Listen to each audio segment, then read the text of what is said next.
sinabihan siya. Inulit pa niya yung tanong.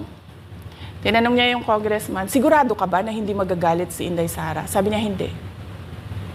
Kaya kung makita ninyo, doon sa budget hearing ng Office of the Vice President, ay dinefend namin ng maayos kung paano gagamitin ang confidential funds. Napapabilis ang trabaho, napapadali ang trabaho, dahil nakatarget yung mga proyekto.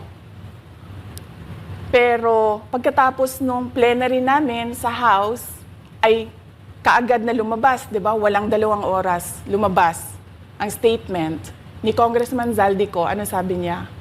Unanimous decision ng party leaders under the leadership of Congressman Martin Romualdez, tatanggalin namin ang confidential funds. At para hindi halata na inaatake nila ako, tinanggalan din nila yung mga iba pang mga departments ng kanilang confidential funds. So nakikita nyo, bumulong ang Makabayan Bloc kay Martin Romualdez. At dahil sa kagustuhan ni Martin Romualdez na hindi siya atakihin, at dahil sa gusto niyang suportahan ang Makabayan at ang NPA, nakinig siya. At ang ginawa niya, tanggalin yung budget.